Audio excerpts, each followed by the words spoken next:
যে ইব্রাহিম ঈমানটাকে রক্ষা করতে গিয়া আগুনে নিক্ষিপ্ত হয়েও তিনি বাতিলের সামনে আপোষ করেন নাই, সেই ইব্রাহিমের সন্তানরা আগুনে ঝাঁপ দেব কিন্তু ঈমান হারা কখনো হব না। ঠিক কিনা? সেই ঈমানকে টিকে রাখার জন্য যদি প্রয়োজনে জান দিতে হয়, মাল দিতে হয়, সবাইকে রাজি আছেন? রাজি আছেন কারা কারা? একটু হাত উঁচু করে দেখান মুসলমান। কেউ তো স্লোগান দেন না, দেন না স্লোগান? দাও যুবকরা, নারায়ে তাকবীর, লিল্লাহি তাকবীর, লিল্লাহি তাকবীর। আল কোরআনের আলো, ইসলামের শত্রুরা হুঁশিয়ার, সাবধান। লিল্লাহি তাকবীর। আল্লাহ কবুল করুন, জোরে বলি আমিন, আরো জোরে আমিন। সম্মানিত ভাইয়েরা, অনেক মা বোন আজকের মাহফিল আমি লক্ষ্য করেছি, পুরুষ যেমন আছেন মারাও কিন্তু কোনো অংশে কম নাই। আল্লাহ তুমি মাদের অংশগ্রহণকে তুমি আল্লাহ কবুল করো। একটা মা যদি ভালো হয়ে যায়, পরিবার ভালো হয়ে যায়। আর মা যদি শুধু ইন্ডিয়ান সিরিয়াল দেখে, পরিবার জান্নাতের টুকরা হয়ে যায়। দেখছেন? ঠিক ঠিক হয়। এখানে স্লোগান উল্টা মারছে, স্লোগান এতক্ষণ খুঁজে পাই না, এখন উল্টা স্লোগান মারছে। এই সমস্ত নাটকগুলো, সিনেমাগুলো আজকে মাদেরকে শেষ করে দিল। আমার দাদির যুগে দাদিরাই ভালো ছিলেন, তাই না? আজকে আচ্ছা বলেন তো, যারা অন্য ধর্মের মানুষ, তাদের সংস্কৃতি কি আমাদের সঙ্গে মিলবে? আসতে বলুন, তাদের সংস্কৃতি কি আমাদের মিলবে? তাহলে অন্য ধর্মের মানুষ যে নাটকগুলো করে, যে সিনেমাগুলো করে, তাদের কপালে তিলক থাকে। আউযু বিল্লাহি মিনাশ শাইতানির রাজীম।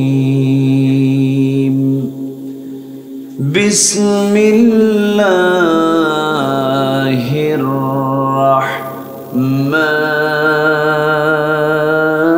রাহমানির রাহিম।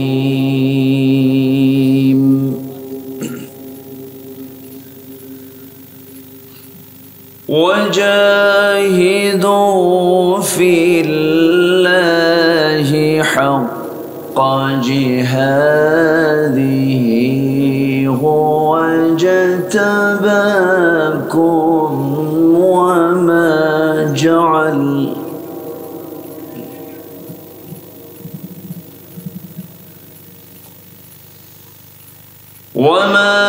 جعل عليكم في الدين من حرج ملة أبيكم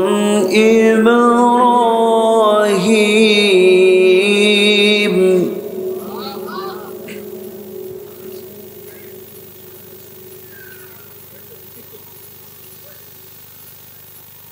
هو سماكم المسلمين من قبل وفي هذا ليكون الرسول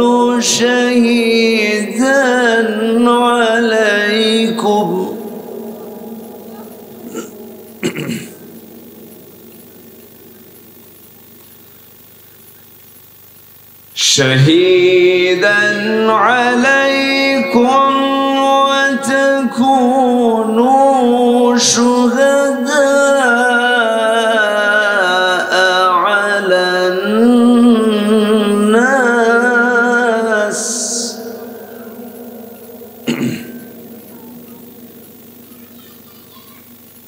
فأقيموا الصلاة وآتوا الزكاة واعتصموا بالله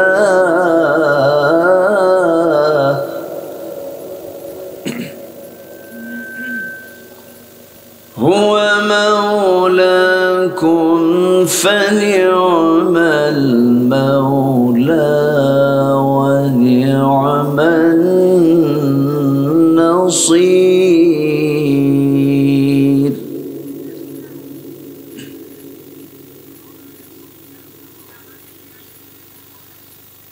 الله أكبر بسم الله الرحمن الرحيم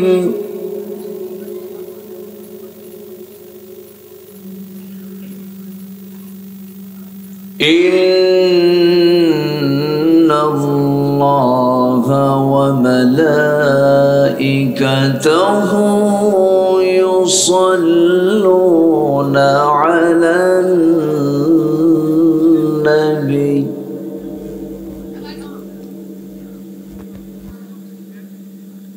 يا أيها الذين آمنوا صلوا عليه وسلموا تسليما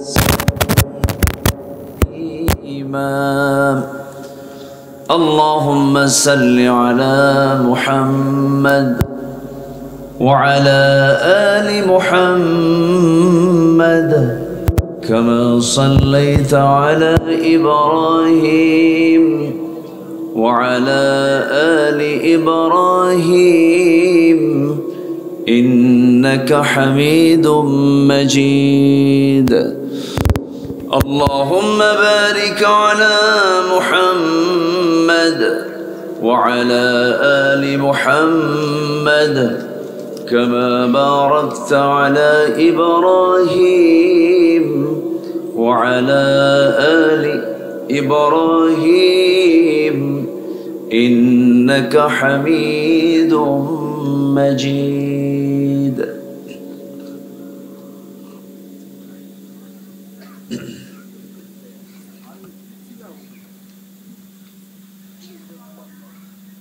দেশের উত্তরাঞ্চলের সবুজ বেষ্টিত অঞ্চল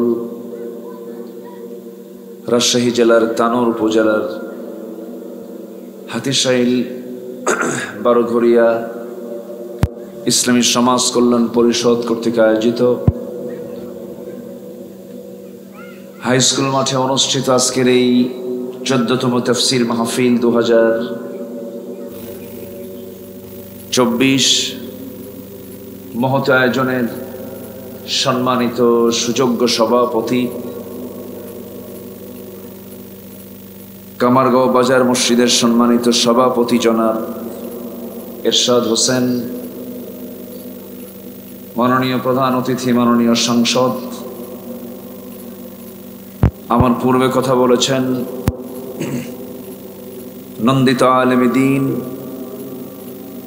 বেলঘরিয়া ফাজিল মাদ্রাসার অনারেবল ভাইস প্রিন্সিপাল, আমার অত্যন্ত কাছের মাওলানা FM ইসমাইল আলম আল হাসানি, উপস্থিত হাজারাত উলামায়ে কেরাম, ফদলায়ে ইজাম, সুশীল সমাজ, জাতির শ্রেষ্ঠ সন্তান, শিক্ষক মণ্ডলী, এই বৈরী আবহাওয়ার মাঝে উপস্থিত, যে সময় এই মাঠের চতুর্পার্শ্বে বৃষ্টি, এখান থেকে হাফ কিলোমিটার পশ্চিমে বৃষ্টি, তানোরে বৃষ্টি, এই মাঝে আল্লাহ তাআলা আমাদেরকে যে বসার সুযোগ করে দিয়েছেন, এসেছেন যারা, স্ট্রাগল করে আমরা যারা আসতে পেরেছি, মহান রব্বুল আলামিনের শুকরিয়া, এটা বলি আলহামদুলিল্লাহ, জোরে বলি আলহামদুলিল্লাহ। তো উপস্থিত আমার সম্মানিত দ্বীনী ভাই এবং সম্মানিতা শ্রদ্ধেয়া মা বোনেরা, আলোচনার শুরুতেই আনুষ্ঠানিকতার মধ্য দিয়ে আমার পক্ষ থেকে আবারও সালাম, আসসালামু আলাইকুম ওয়া রাহমাতুল্লাহ। সবাই কেমন আছেন? আল্লাহর মেহেরবানি, আমি এখানে মাগরিব পরপরই চলে আসছি।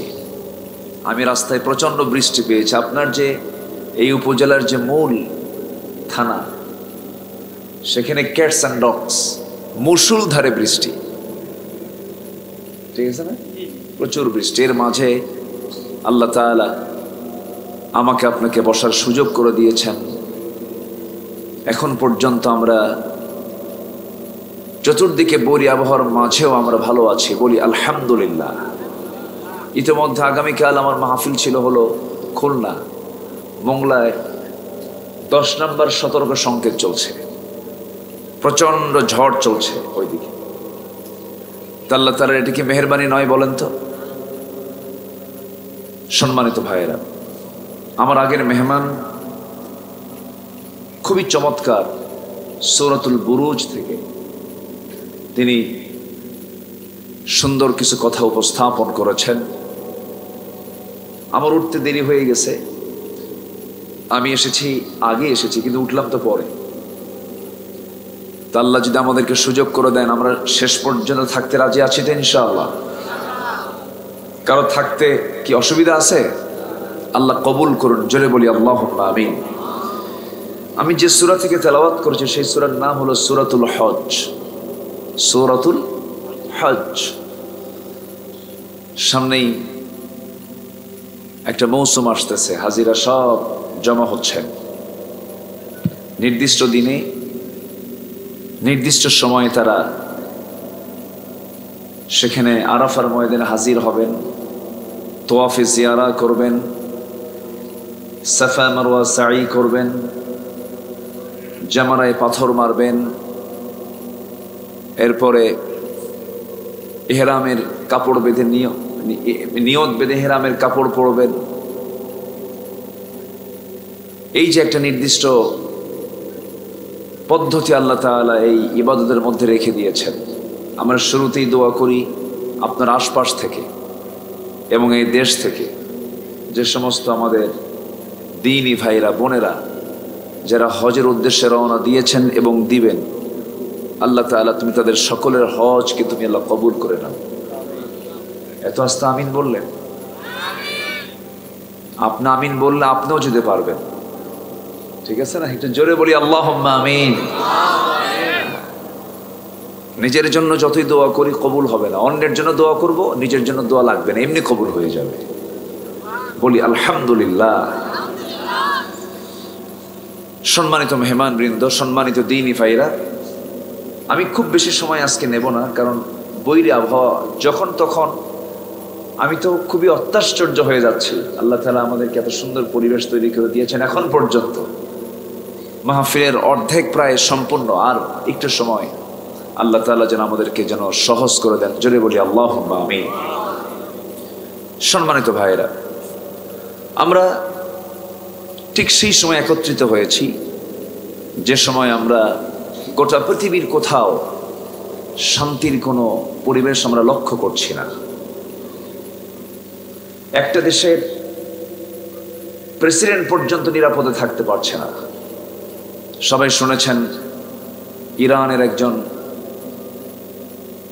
প্রধান শীর্ষে থাকা একজন প্রেসিডেন্ট সহ পররাষ্ট্রমন্ত্রী সহ সেখানে 8 থেকে 10 জন মানুষের ইন্তেকাল হয়েছে। এর পিছনে অনেক রহস্য আছে, রহস্য লুকানো আছে।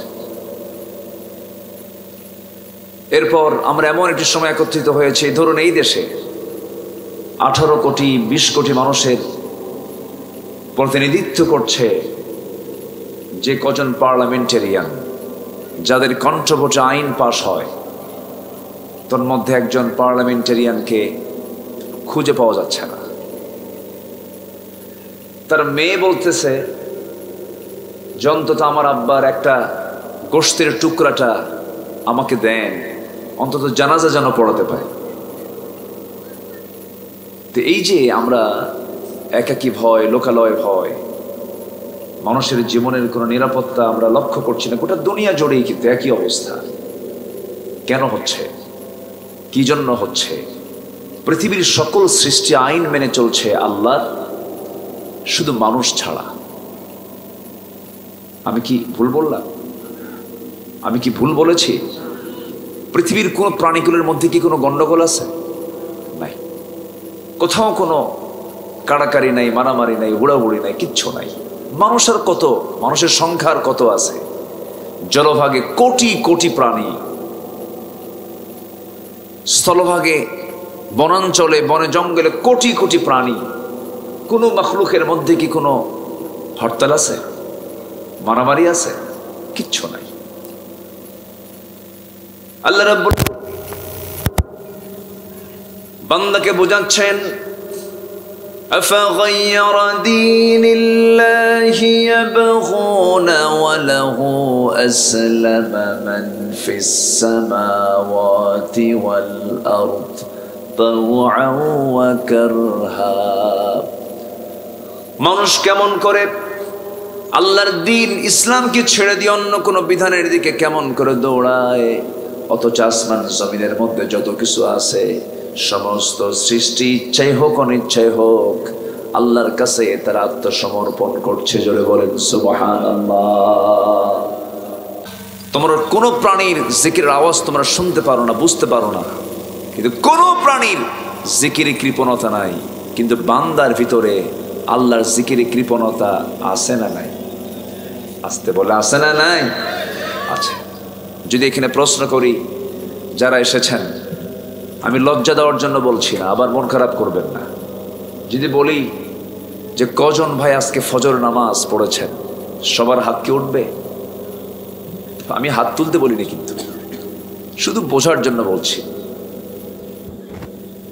যিনি আকাশের মালিক, আমার উপরে যার আকাশ, যিনি জমিনের মালিক, আমার পার নিচে যার জমিন, আবার এই জমিন যেন আন্দোলিত না হয়। গতকাল আমার 9টা থেকে আমার ফ্লাইট ছিল, 9টায় কক্সবাজারে ছিলাম, আমি মাহফিল ছিল, আমি বিমানে চড়ে আসতেছি। আমার দেশ তো অনেক সুন্দর, তো মাঝে মাঝে মহেশখালী, কুতুবদিয়ার পাহাড়গুলো, সুন্দরবন কি বলে বান্দরবনের পাহাড়গুলো চোখের সামনে ভাসতেছিল। আল্লাহ তাআলা যেখানেই সমুদ্র দিয়েছেন, পাশে আবার পাহাড়ও দিয়েছেন। কেন জানেন? ব্যালেন্স করেছেন, যেন আন্দোলিত না হয়, যেন ভেসে না ওঠে জমিন। আল্লাহ তাআলা এটাকে পেরেগের মতো করে দিয়েছেন। ওয়াল জিবালা আওতাদা, সুবহানাল্লাহ বলবেন না? যে আল্লাহ তাআলা আমার জন্য সবকিছু বানালেন, কোন প্রাণী জিকির করতে ভোলে না, কিন্তু মানুষ আমার আল্লাহর নাম নিতেই ভুলে যায়, নামাজটাও পড়ে না। নামাজেরই খবর নাই জাতির, এই জাতির নামাজেরই খবর নাই, নামাজ পড়ে না। আপনি জরিপ করে দেখবেন, এই যে আমি আজকে এশার নামাজ এখানে পড়েছি জামাতে, এখানেই তো মসজিদটা, এখানেই পড়েছি। বলুন তো, দু কাতার মুসল্লি হয়েছে, এই গ্রামের মানুষ কি দু কাতার? আসতে বলেন ফজরে এখানে কয় কাতার হয়? এক কাতার। মানে জান্নাতে এরাই যাবে, আর কারো জান্নাত যাওয়ার দরকার নেই। কি কথা কি বুঝতেছেন আপনারা? আমি কিন্তু আপনাদেরকে একটু মনে হচ্ছে আঘাত দিয়ে কথা বলছি, তা কিন্তু না, একটু কান লাগান। মসজিদ কিন্তু এসি করা, মসজিদ কিন্তু টাইলস লাগানো। আজ থেকে 30 বছর আগে কি এমন মসজিদ ছিল? কিন্তু তাদের ঈমান কি আমাদের চাইতে দুর্বল ছিল না মজবুত ছিল? মজবুত ছিল। আজ মোড়ে মোড়ে মসজিদ হয়ে গেছে। একই গ্রামের ভিতরে এক প্রান্তে এক মসজিদ, আরেক প্রান্তে আরেক মসজিদ, সবগুলো শীতাতপ নিয়ন্ত্রিত হয়ে গেছে। সুন্দর সুন্দর মসজিদ, এসি লাগানো মসজিদ, টাইলসওয়ালা মসজিদ। কিন্তু ফজরের যখন আজান দিয়ে দেয়, তখন দেখা যায় মসজিদে মাঝে মাঝে 3 জন মুসল্লি পাওয়া যায়। একজন হলো ইমাম, আরেকজন মুয়াজ্জিন, আরেকজন হলো খাদেম। এদের যদি চাকরি না হতো, হয়তো মুসল্লি খুঁজে পাওয়া যেত না। আমি কি ভুল বলতেছি ভাই? আফসোস, এটা পোড়া কপাল আমাদের। এটা আসল মুসল্লির পরিচয় হলো ফজর নামাজ।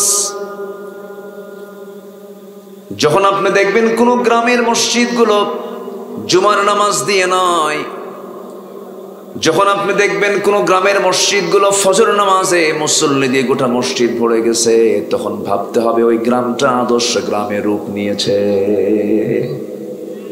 কথা ক্লিয়ার? কথা কি ক্লিয়ার? এমন সিদ্ধান্ত কি নেওয়া যায় না যে আমার গ্রামে ফজর নামাজে প্রত্যেককে আসতে হবে? গ্রামের কি নির্দিষ্ট মাতব্বর নাই? আসতে বলে, দায়িত্বশীল আছে না নাই? বহু কিছুই তো পাশ করলেন জীবনে, গ্রামে বহু নিয়ম পদ্ধতি, বহু বিচার করলেন, বহু কিছু করলেন। আল্লাহ বলছেন আমি যাদের কিছু ক্ষমতা দেব।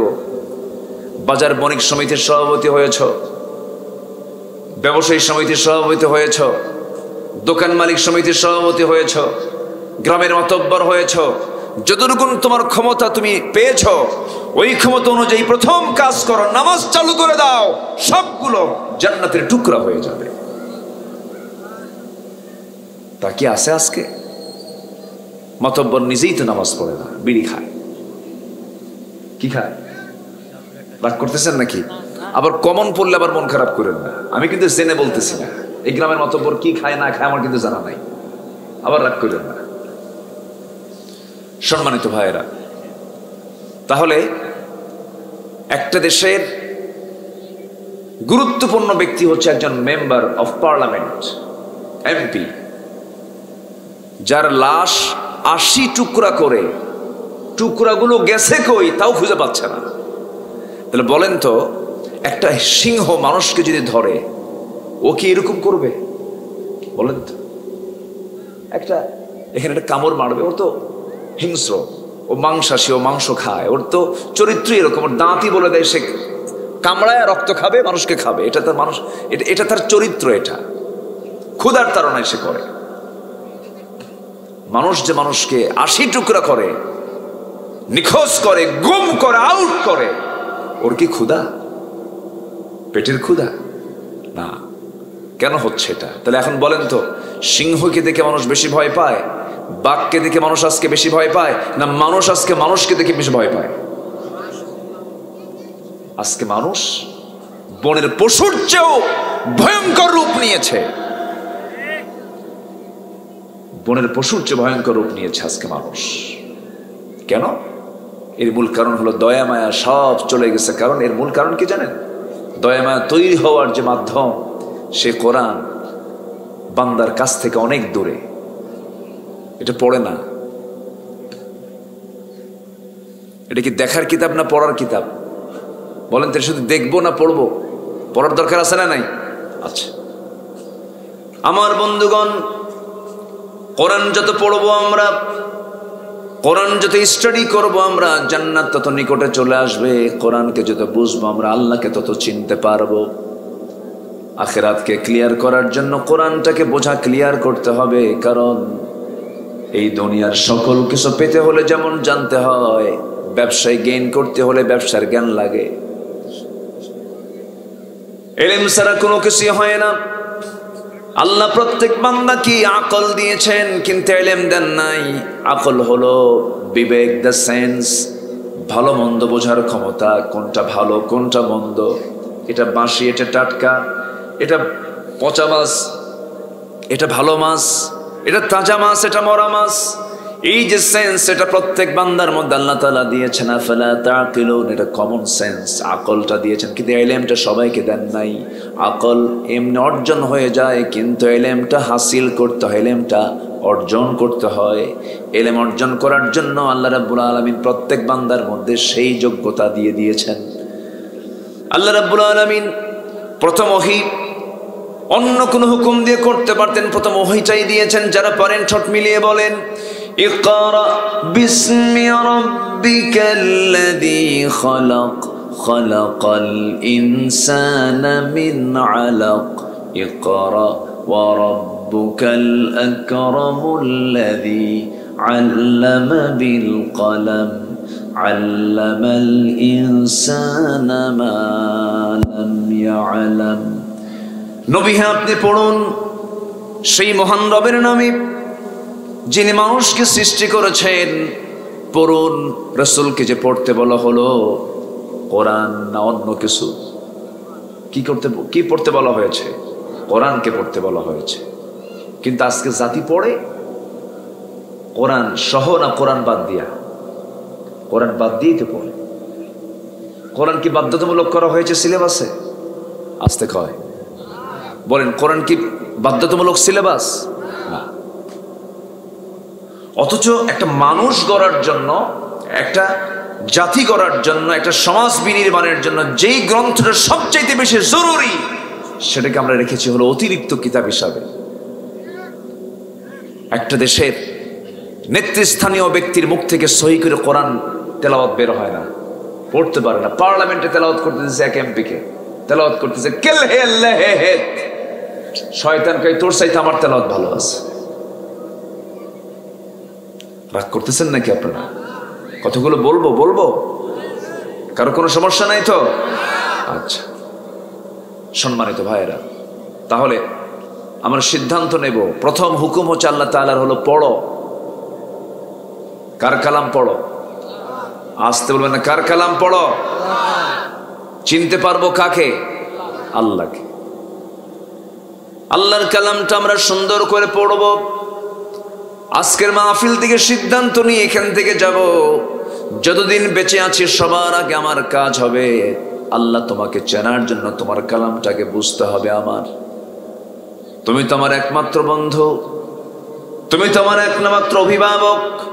ইন্নামা ওয়ালিয়্যুকুমুল্লাহু ওয়া রাসূলুহু ওয়াল্লাযীনা আমানুল্লাযীনা ইউকিমুনাস সালাতা ওয়া ইউতুনাস যাকাতা ওয়া হুম রাকিউন। নিঃসন্দেহে তোমাদের বন্ধু হবে তিনজন। কয়জন? তিনজন বন্ধু হবে। এক নম্বর বন্ধু হচ্ছেন আমার আল্লাহ রাব্বুল আলামিন, নাম্বার 2 হলেন মুহাম্মদ সাল্লাল্লাহু আলাইহি ওয়াসাল্লাম, নাম্বার 3 হলো যারা ঈমানদার, যারা ঈমান এনেছে। এই 3 বন্ধু হলো এমন বন্ধু যে বন্ধুকে দুনিয়াতেও কাজে লাগবে, আখিরাতেও কাজে লাগবে। যে বন্ধু আমার আখিরাতে কাজে লাগবে না, সেই বন্ধু আমার প্রকৃত বন্ধু হতে পারে না। আমি সেই বন্ধু কি বন্ধু বানাবো? যে বন্ধু আমার হাসরের কাজে লাগবে, সেটাই হবে আমার প্রকৃত বন্ধু। বন্ধু সেই আমার বন্ধু হবে যে বন্ধুকে দেখলে পরে নবীর কথা মনে হয়, আল্লাহর কথা মনে হয়। আবার আমি যদি আল্লাহর নাম ভুলে যাই, ওই বন্ধু আমার বন্ধু হবে, সেই বন্ধুটা আমার আল্লাহর নামটা আমাকে স্মরণ করে দেবে। সুবহানাল্লাহ বলবেন না? যে বন্ধু আমার আখিরাতের উপকার করবে, যে বন্ধু আমার মুখে আল্লাহর কালাম শুনিয়ে দেবে। সাহাবায়ে কেরাম যখন পরস্পর দেখা করতেন, সালামটা আগে হয়ে যেত, একটা সূরা সাহাবীরা পড়ে ফেলতেন, একজন আরেকজনকে শোনায় দিতেন। সেই সূরাটা আমরা সবাই ঠোঁট মিলিয়ে বলি, ওয়াল আসরি ইন্নাল ইনসানা লাফি খাসর। সবাই বলেন, ওয়াল আসরি ইন্নাল ইনসানা লাফি খাসরিন ইল্লাল্লাযীনা আমানু ওয়া আমিলুস সালিহাত ওয়া তাওয়াসাউ বিল হাক্কি ওয়া তাওয়াসাউ বিস সাবর। জোরে বলুন আল্লাহু আকবার। এই সূরা ছোটটা পড়ে দিতেন, একজন বলতেন আর একজন শুনতেন। এই সূরাটা এমন একটা সূরার নাম, যদি কোনো বান্দা গোটা কোরআনটা বাদ দিয়ে যদি শুধু এই সূরাটার আমল করে, ওই বান্দার জন্য জান্নাত পাওয়ার জন্য একটা মাত্র সূরাই যথেষ্ট। জোরে বলি সুবহানাল্লাহ। আবার এই কথা আবার কাট কইরা দলিল বানায় নিয়েন না, এটা আমি কথার কথা বলেছি। এখন তো কি বলে, ক্যামেরার যুগ, রেকর্ডের যুগ, কোন কথা কোন দিকে প্যাঁচ লাগায় দেয়, এই জন্য বলে ফেললাম। মানে গোটা কোরআন লাগবে না, সূরা আসর হুজুর বলে দিস আর গোটা কোরআন বাদ দিয়ে দিস, এটার নাম এটা না। ওই এক বেচারি বিয়ে করতে গেছে, যখন বিয়ে করতে যায় তখন কি খালি হাতে যায় না, সাথে কিছু নিয়ে যায়? নিয়ে যায় নাকি? এলাকায় নিয়ে যায় না? সেদিন কক্সবাজারে একটা বিয়ে পড়ায় দিলাম আমি। সেখানকার সিস্টেম হলো, মেয়ে ছেলের বাড়িতে চলে যায়, ওই এলাকার মেয়ে পক্ষ মানে আকত বিয়ে পড়ানোর, বিয়ে হওয়ার জন্য মেয়ে পক্ষের ধরেন 15 থেকে 20 জন মানুষ, আগে ছেলের পক্ষের মানুষ আগে মেয়ে পক্ষের বাড়িতে এসে মেয়ে পক্ষের মেয়ে সহ, মেয়ের মুরব্বী সহ ধরেন 15 থেকে 20 জন মানুষ, এরা ছেলের বাড়িতে চলে যায়। ছেলের বাড়িতে যাওয়ার পর সেই জায়গায় আকত হয়, ইজাব কবুলটা সেই জায়গায় হয়। তো এক ভক্ত আমার, ও আবার সে বিয়ে করবে, সৌদি আরব থেকে আসছে, বলছে হুজুর আপনি আমার বিয়েটা পড়ায় দিবেন। তো আমি এটা জানতাম না। ম্যাক্সিমাম গোটা দেশের সিস্টেমটা হলো ছেলেপক্ষ কার বাড়িতে যায়? মেয়ে পক্ষের বাড়িতে যায়। কিন্তু এখানে যা দেখি এক্সেপশন, মেয়ে চলে যায় ছেলের বাড়িতে, মেয়ের বাপটাপ সহ সব সহ চলে যায়। একদিকে ভালো, খরচ করার দায়িত্ব তো মহিলার না, খরচ করার দায়িত্ব কার? ছেলের। এটা তো সুন্নাহ, ভালো। বিয়ের সমস্ত খরচের দায়িত্ব নারী পক্ষের না পুরুষ পক্ষের? পুরুষ পক্ষের। ভালো তো, আমি শুনে বাবা, আমি দেখে খুশি হয়েছি। তো যখন ছেলে পক্ষ যখন মেয়ে পক্ষকে কিছু দিতে যায়, তখন তো অনেক কিছুই নেয় ব্যাগের ভিতরে। আমি তো বিয়ে শাদী করছি, নিছি তো। আপনারা নেন নাই? দেন। বুড়া চাচা কিছুই কয় না, নেন নাই কিছু? নেন, নিয়েছেন তো। না নিলে তো কৃপণতার পরিচয় হবে। অবশ্যই নিছেন না? কি কি নিয়েছিলেন? আচ্ছা, যাই হোক, আমি আর ওই হয়তো ব্যাখ্যায় যাব না। ওনার সেই বিয়ের স্মৃতির কথা মনে করে দিলাম। হয়তো বাড়ি থেকে আজকে গল্প করবে, দেখো বউ আজকে কিন্তু ধরে ফেলছিল হুজুর আমাকে। তো সুটকেস করে, ব্যাগে করে কাপড় চোপড়, প্রসাধনী, তারপরে সুগন্ধি, কিছু গহনাও নেয়। গহনা নেয় না? অন্তত কি নেয়? নেয় কিনা বলেন? নাকফুল নেয়। তো ছেলেপক্ষ সবকিছুই নিয়েছে, কাপড় চোপড় সবকিছু নেওয়ার পাশাপাশি একটা এক্সট্রা করে একটা গলার একটা চেন দিছে। চেনটা খুবই সুন্দর। তো মেয়ে পক্ষ সবই রিসিভ করেছে, কিন্তু চেনটা হাতে নিয়ে বলতেছে বরপক্ষকে, এত সুন্দর, আমরা আপনাদের রুচি দেখে খুশি হয়েছি, এত সুন্দর রুচি আপনাদের, তো কোনো কিছু আনা লাগতো না, শুধু যদি চেনটা নিয়ে আসতেন, এই গলার গহনাটা নিয়ে আসতেন, আর কিচ্ছু না আনলেও হতো, এতে আমরা খুশি হয়ে যেতাম। এর মানে কি কাপড় চোপড় পড়ার দরকার নাই নাকি? দরকার আছে কিনা বলেন? আছে। তো সূরা আসর মানে আমি একটু বুঝাচ্ছি যে এত দামি সূরা, এই সূরাটা যদি কেউ ফলো করে জান্নাত পাওয়ার জন্য তার যথেষ্ট। এর মানে যে গোটা কোরআন বাদ যাবে তা না, তবে গোটা কোরআনের যে বক্তব্য আল্লাহ তাআলা নির্যাস করে সংক্ষিপ্ত করে এই সূরার মধ্যে বলে দিয়েছেন। জোরে বলে সুবহানাল্লাহ। সম্মানিত ভাইয়েরা, কিন্তু আমি আজকে ওই সূরা থেকে কথা বলবো না। তো আমি আজকে সূরার নাম দিয়েছি কি বলেন তো? সূরা হজ। সূরা হজের শেষ আয়াত আমি তেলাওয়াত করেছি, লাস্ট আয়াত। আমার ইসমাইল ভাইয়ের সাথে আজকে আমার কিছু মিল পড়ে গেছে।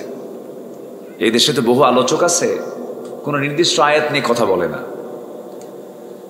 তাফসীর মাহফিল নাম দেওয়া হয়, কিন্তু সেখানে যে ওয়াজ মাহফিল হয় না, হয় আওয়াজ মাহফিল। কি মাহফিল? আওয়াজ, ঝড় তোলে, আর মাঝে মাঝে নাচানাচিও করে। নাচানাচি হুজুর আছে না নাই? বসেন বসেন, আছে কিনা? এগুলো বদমাইশ। যারা মঞ্চে বসে নাচানাচির আহ্বান করে, যারা বলে আল্লাহর দন খাজারে দিয়ে আল্লাহ গেছে ফাঁকা হইয়া, আল্লাহ গেছে খালি হইয়া, এই কুফরি কথা যাদের মুখ থেকে বের হয়, জুতা পেটা করে মঞ্চ থেকে নামায় নেওয়া দরকার, ঠিক কিনা? এই মঞ্চটাকে কলুষিত করতেছে এক প্রকার বেদাতি লোকজনগুলো। বেদাতি দরবার আমার দেশে আছে না নাই বলেন? এই এলাকা অনেকটা বেদাত মুক্ত, আমি খবর তো রাখি। এলাকায় ভণ্ড টন্ডদের ইট একটু কম, এইদিকে নাই বললেই চলে। আপনি জানেন না এটার যে কি পরিমাণ।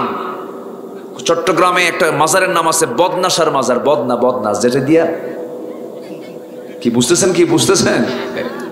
বদনাশার মাজার। আকাম কুকাম হয়, গাঁজা খায় শীত হয়ে পড়ে থাকে। আর বলে গাঁজা নাকি বেহেশতের গাছ। জোরে কোন নাউজুবিল্লাহ। গাঁজা খায় রাজা হয় না? গাঁজা খায় রাজা হয়।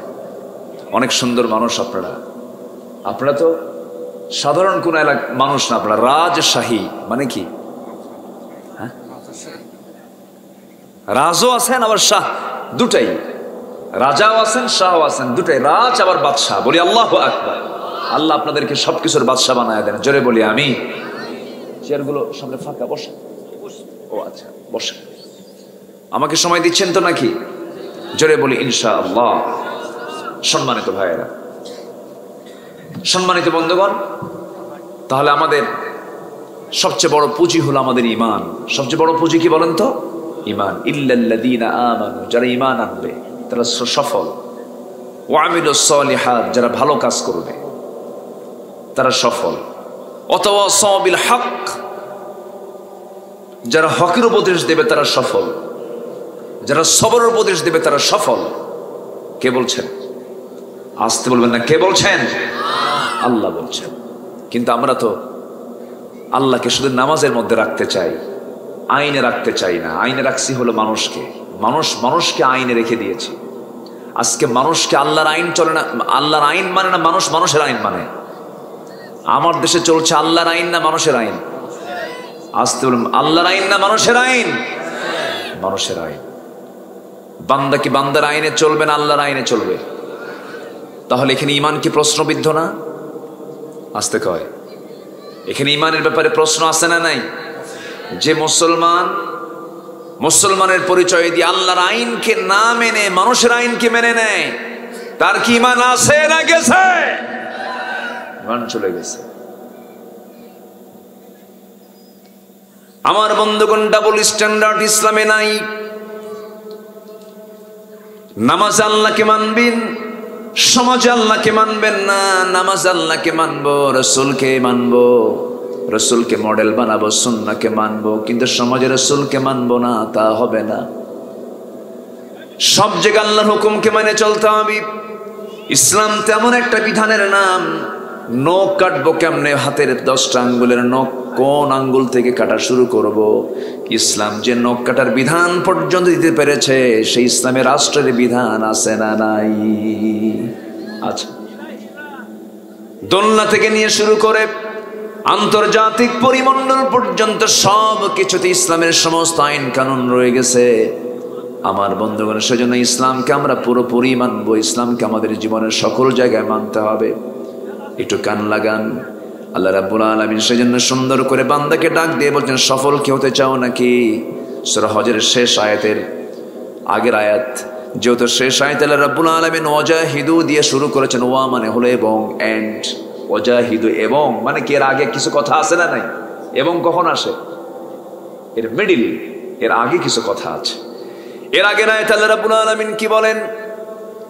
ইয়া أيها الذين آمنوا اركعوا واسجدوا واعبدوا ربكم وافعلوا الخير لعلكم تفلحون। জোরে বলুন আল্লাহু আকবার। ঈমানদারকে ডাক দিচ্ছেন আল্লাহ রাব্বুল আলামিন। ঈমানদারকে ডাক দিয়ে বলছেন, ঈমানদারেরা রুকু করো, সেজদা করো। কাকে? আসতে বলবেন না, কাকে? রুকুটা কিছু কোন ইবাদতে আছে বলেন? নামাজের মধ্যে রুকু আছে না নাই বলেন? রুকুটা আছে। রুকু করবো আমরা কার সামনে? মাথা নিচু করবো আমরা কার সামনে? এমনও সিস্টেম আমার এই দুনিয়াতে আছে, আমাদের এই দুনিয়াতে আছে। এমনকি জাতিসংঘ অনেকে দেখেছেন, কেউ বুক উঁচু করে কথা বলে, কেউ রুকুর হালতে কথা বলে। আছে কিনা বলেন? যারা বুক উঁচু করে কথা বলে তারা জেলখানায় থাকে, ঠিক কিনা? রাইট? যারা বুক উঁচু করে কথা বলে তারা জেলখানায় থাকে। যারা মাথা নিচু করে কথা বলে তারা আজকে দুনিয়াতে শান্তির মধ্যে থাকতে পারে। কিন্তু শিরিকের কাজ এটা। রুকু কারোর জন্য বরাদ্দ হবে না, একমাত্র রুকু বরাদ্দ হবে কার জন্য? আল্লাহর জন্য। সেজদা দেব কাকে? আল্লাহকে। এরপর আল্লাহ বলছেন, ওয়াবুদু রাব্বাকুম, ইবাদত করবে আমি আল্লাহ একমাত্র। আমার ইবাদত তোমার করতে হবে, অর্থাৎ আমার আইন কানুনকে তোমার মেনে চলতে হবে। ওয়াফআলুল খায়রা, এবং ভালো কাজ করে যেতে হবে, নেক কাজ করে যেতে হবে। ভালো কাজ করবে কেমনে? যেমন করে সাহাবীরা করেছেন, যেমন করে আম্বিয়া কেরাম করেছেন। প্রত্যেকটা আম্বিয়া কেরাম আমাদের জন্য অনুসরণীয়। প্রত্যেকটা নবীর ভিতরে আদর্শ ছিল, প্রত্যেকটা নবীর ভিতরে নির্দিষ্ট গুণ ছিল। আদম আলাইহিস সালাতু ওয়াস সালামের দোয়া আল্লাহ রাব্বুল আলামিন কোরআনে শিখিয়ে দিয়েছেন। যারা পারেন ঠোঁট মিলিয়ে বলুন, আদম যে দোয়া করেছেন, আল্লাহ বলছেন তোমরা আদমের মতো দোয়া করো। সবাই বলেন, রব্বানা যালামনা আনফুসানা ওয়া ইল্লাম তাগফির লানা ওয়া তারহামনা লানাকুনান্না মিনাল খাসিরিন। এরপরে ইব্রাহিম আলাইহিস সালাতু ওয়াস সালাম দোয়া করেছেন। যারা পারেন ঠোঁট মিলিয়ে বলুন, রব্বানা তাকাব্বাল মিন্না ইন্নাকা আনতাস সামিউল আলিম ওয়া তুব আলাইনা ইন্নাকা আনতাত তাওয়াবুর রহিম। এরকম করে ইউনূস আলাইহিস সালাম বিপদে পড়েছেন। বিপদে পড়ে কি দোয়া করতে হয় তাও তিনি শিখিয়ে দিয়েছেন। সবাই আওয়াজ দিয়ে বলেন তিনি কি দোয়াটা পড়েছেন। লা ইলাহা আনতা সুবহানাকা ইন্নী কুনতু মিনাজ জালিমিন। আমার নবী কি দোয়া করেছেন সব আওয়াজ দিয়ে বলেন। যে দোয়াটা হাজিরা হজ করতে গিয়ে যখন গোটা কাবার চতুর্দিকে যখন তোয়াফ করে, তোয়াফটা শুরু করে এই দোয়া দিয়া সবাই বলেন রব্বানা আতিনা ফিদ দুনিয়া হাসানাতাও ওয়া ফিল আখিরাতি হাসানাতাও ওয়া কিনা আযাবান নার। দেখেন নবীদের সব দোয়াগুলো করেন আল্লাহ তাআলা তুলে ধরেছেন। কেন? সকল নবীর মতো তোমরা দোয়াগুলো করো। আবার আল্লাহর কিছু পছন্দের বান্দা বান্দিরা দোয়া দিয়েছেন। অনেক মা বোন মাহফিল আসছেন, একজন নারীর দোয়া আল্লাহ রাব্বুল আলামিন কোরআনে কারীমে তুলে ধরেছেন, যিনি নবীর স্ত্রীও ছিলেন না, ভালো কোনো মানুষের স্ত্রীও ছিলেন না, একজন কুখ্যাত কাফেরের বউ হওয়ার পরেও তার দোয়াটা কোরআনে উল্লেখ করেছেন। কি এমন পূত পবিত্র নারী তিনি ছিলেন? সেই মহিলার নাম কি বলুন তো সবাই? আল্লাহু আকবার। আসিয়ারা কি আছে মাহফিলে? মাহফিলে কি আসিয়ারা আছে? আচ্ছা, হ্যাঁ, আমি আসিয়া কেন বললাম? আল্লাহ যেন এই এলাকার মাদেরকে আসিয়া বানায় দেয়, স্বামীর বিরুদ্ধে শুধু রিপোর্ট দেয়। এরকম মহিলার সংখ্যা আমার দেশে কম না বেশি? দেখেন আস্তে আস্তে ভয় ভয় বলতেছে, সমস্যা হুজুর, ওই জায়গায় সমস্যা, বাড়িতে গিয়ে আরাম পাবো না। কি স্বামীর বিরুদ্ধে কিছু মহিলার রিপোর্ট আছে না নাই? হ্যাঁ আছে। কিন্তু আসিয়ার স্বামী ছিল একজন মোমেন না কাফের? বলেন মোমেন না কাফের? আমার মা শুধু মাথায় রাখবেন, আপনার স্বামীটা যদি একটু খারাপও হয়, খুব দুষ্ট যদি হয়, আপনি তার জন্য দোয়া করবেন আর মনে মনে চিন্তা করবেন আসিয়ার কপালে জুটেছিল ফেরাউন, আমার স্বামী তো অন্তত ফেরাউন না। কি কথা কি বোঝা গেল? এখন হ্যাঁ ঠিক আছে, জি আমি বলবো ইনশাআল্লাহ। কি কষ্ট পাচ্ছেন না তো আপনারা? আমি আলোচনা চালিয়ে যাই তাহলে। এটা তো বললাম, এখন মায়েরা মনে মনে চিন্তা করতেছে হুজুর আপনি তো পুরুষ মানুষ, আপনি তো আপনার দিকে টেনেই কথাগুলো বলবেন, আমার স্বামী যে কি জিনিস আমি তো বুঝি। হয়তো এরকম মায়েরা মনে মনে চিন্তা করতে পারে। কিন্তু আপনি কি জানেন, আপনার স্বামী যদি সকালবেলা সন্তুষ্ট হন আপনার উপরে, সন্ধ্যা পর্যন্ত ফেরেশতারা আপনার জন্য দোয়া করে। ফেরেশতারা কোথায় থাকে? আসমানে থাকে না? আসমানের ফেরেশতারা সব গোটা আসমানে খবর করে দেয়, জানো অমুক নারী তার স্বামীকে সন্তুষ্ট করতে পেরেছে, তোমরা সবাই মিলে ওই নারীর জন্য দোয়া করো। সুবহানাল্লাহ বলবেন না? তাহলে স্বামীর দাম ইসলামে আছে না নাই? বইয়ের দাম তো নাই। হ্যাঁ দেখেন কিচ্ছু কয় না, কিছু বলে না। বইয়ের দাম আছে না নাই বলেন তো? রাসূল বলেছেন যে বান্দি বলবে, যে স্ত্রী বলবে আমার স্বামী ভালো, আল্লাহ বলবেন ওই বান্দা আমার কাছে ভালো। কেউ তো জোরে সুবহানাল্লাহ বললেন না। এখন তো আমরা ধরা খেয়ে গেছি। তাহলে উভয়কে সম্মান করার দরকার আছে না নাই? আছে। আসিয়া আলাইহিস সালাতু ওয়াস সালাম তিনি একটা দোয়া করেছেন, সেই দোয়া কোরআনে কোট করেছেন। আল্লাহ রাব্বুল আলামিন বলছেন ও দুনিয়ার সমস্ত নারীরা তোমরা আসিয়ার মতো দোয়া করবে। আসিয়া আলাইহিস সালাতু ওয়াস সালাম কি দোয়া করেছেন? কোন মুহূর্তে এই দোয়াটা করেছেন?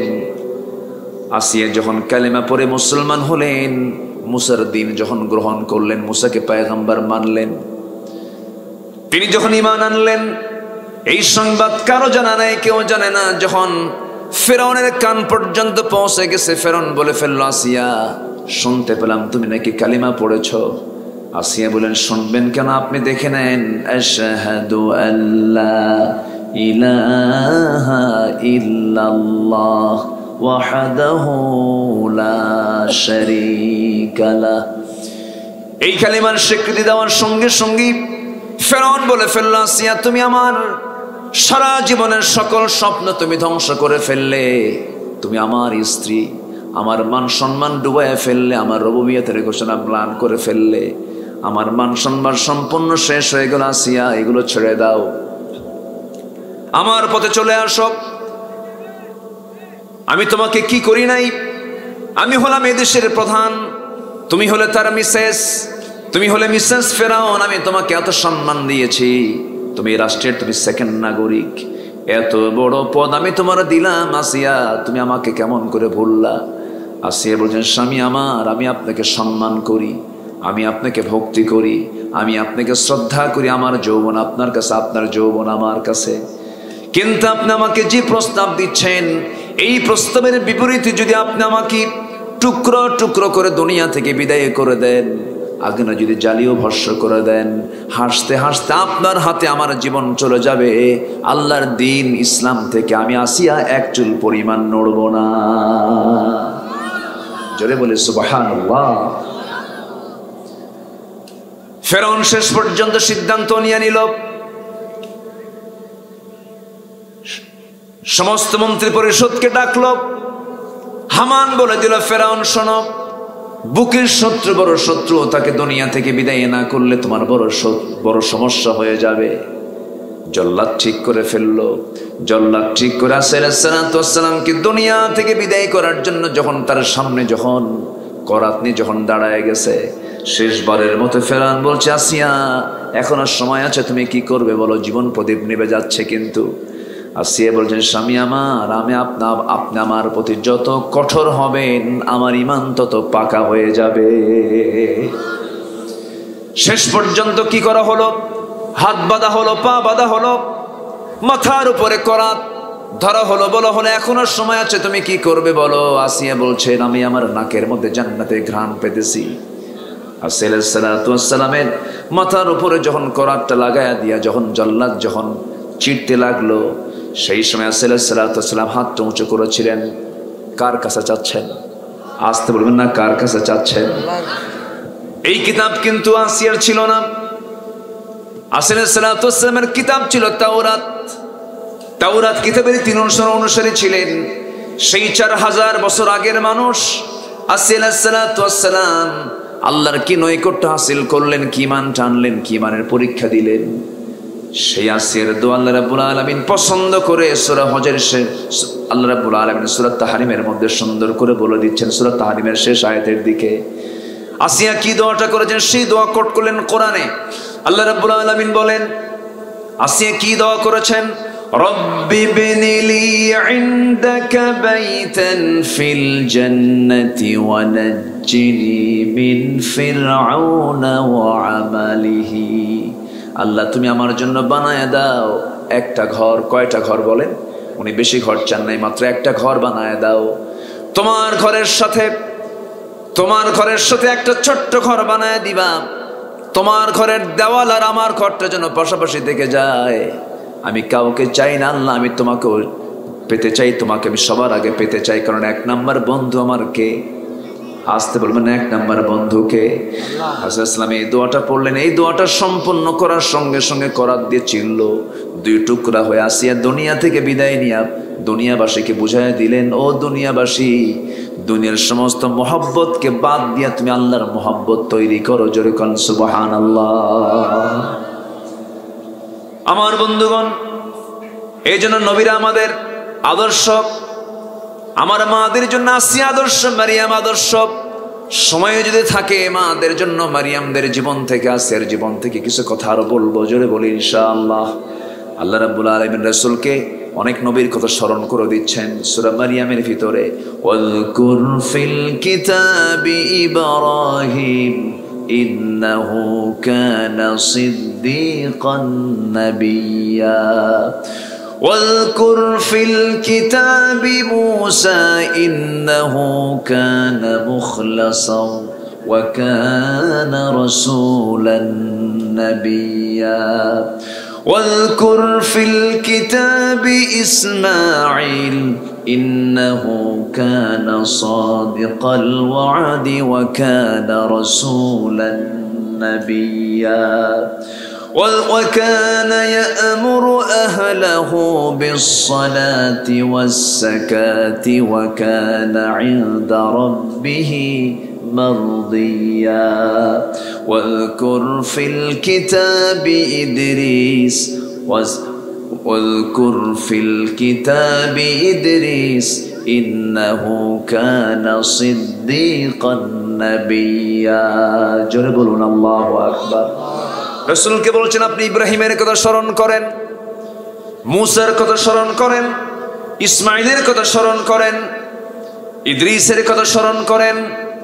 আমি আপনাকে তাদের আপনার আগের নবী করে পাঠিয়েছি, তাদের কথা তাদের আদর্শকে আপনি লালন করেন।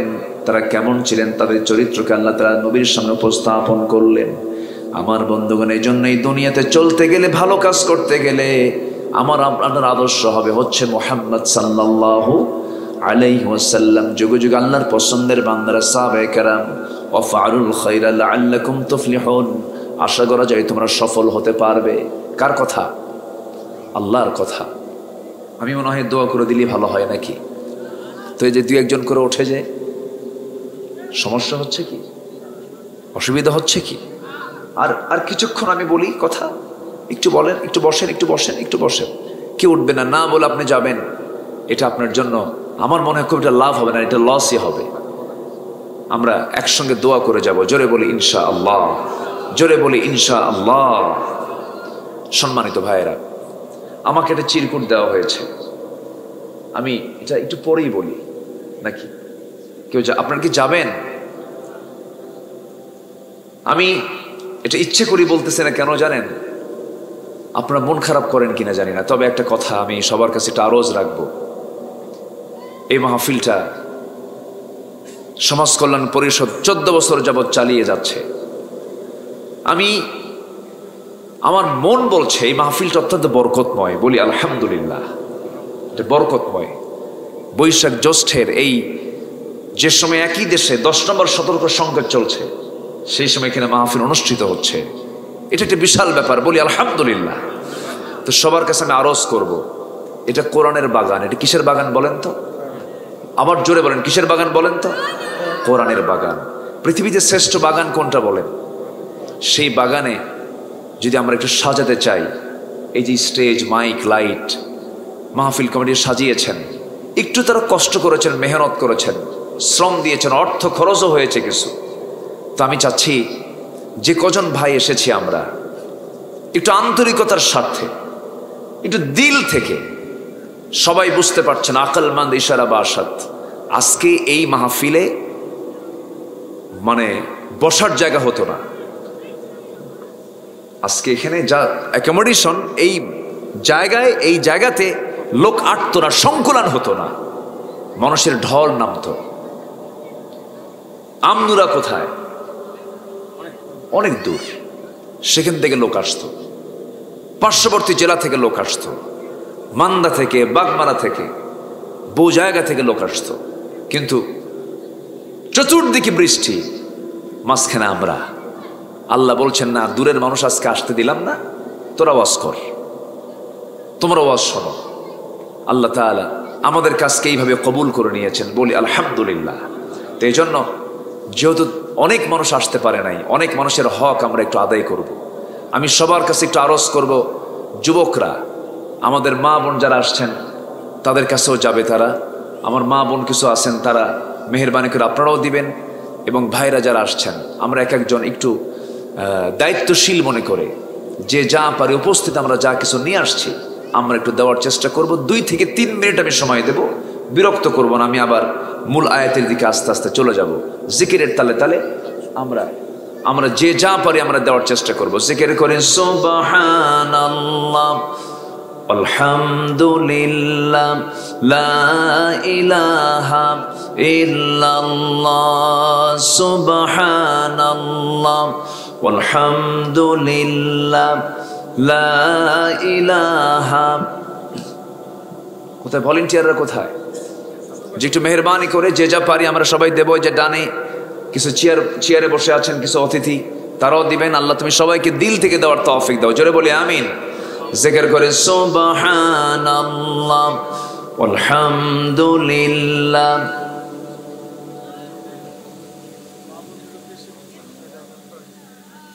আমার মা বোন যারা আসছেন, আমি মনে করি আল্লাহ তাআলা আপনাদের নেক নিয়ত অবশ্যই কবুল করবেন। যে নিয়তে দিবেন, নিয়ত করবেন আগে, কবুল করবেন আল্লাহ তাআলা অবশ্যই। আমরা সবাই দিল থেকে দেওয়ার চেষ্টা করবো। আল্লাহ তুমি সবাইকে দিল থেকে দেওয়ার তৌফিক দাও। জোরে বলি আমিন। জিকির করে লা ইলাহা সুবহানাল্লাহ আলহামদুলিল্লাহ লা ইলাহা, আরো জোরে লা ইলাহা সুবহানাল্লাহ আলহামদুলিল্লাহ লা ইলাহা ইল্লাল্লাহ সুবহানাল্লাহ আলহামদুলিল্লাহ লা ইলাহা ইল্লাল্লাহ সুবহানাল্লাহ আলহামদুলিল্লাহ লা ইলাহা ইল্লাল্লাহ। তুমি বাঁচাও, তুমি মারো, অবিরত ক্ষমা করো। তুমি বাঁচাও, তুমি মারো, অবিরত ক্ষমা করো। ধরার যে জন তাকে ধরো, ধরার যে জন তাকে ধরো। কবুল করার গো আল্লাহ সুবহানাল্লাহ আলহামদুলিল্লাহ লা ইলাহা ইল্লাল্লাহ সুবহানাল্লাহ।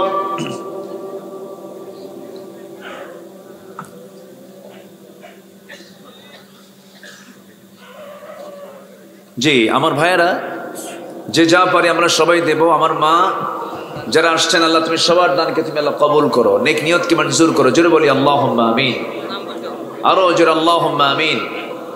জি বিশেষ কিছু দান, বিশেষ কিছু মেহমান অনেকে দান করেছেন, সবারই দেওয়ার সুযোগ আছে। আমরা যে যা পারি এর মাস বলে নিলাম। আমি একটু ওঠার লক্ষ্য করছিলাম, এই জন্য আমি একটু বলে ফেললাম। আমি একটু বেয়াদবি করে ফেলেছি। মাহফিল কমিটির পক্ষ থেকে আপনার কাছে আমি চেয়েছি, যতটুকু আমরা দিয়েছি এটা আমাদের জন্য লস না লাভ। আল্লাহ তাআলা তুমি সবার এই আর্থিক ইবাদতকে তুমি আল্লাহ কবুল করো। জোরে বলি আল্লাহুম্মা আমিন, আরো জোরে আল্লাহুম্মা আমিন। সম্মানিত ভাইয়েরা, আসুন আমরা আবার মূল আয়াতের দিকে আস্তে আস্তে চলে যাচ্ছি। তাহলে আল্লাহ তাআলা সূরা হজের শেষ আয়াতের আগের আয়াতে আল্লাহ তাআলা ঈমানদারকে ডাক দিয়ে বলছেন, তোমরা রুকু করো, সেজদা দাও, ইবাদত করো এবং ভালো কাজ করো, তাহলে তোমরা সফল হবে। কি হবে? তোমরা সফল হবে।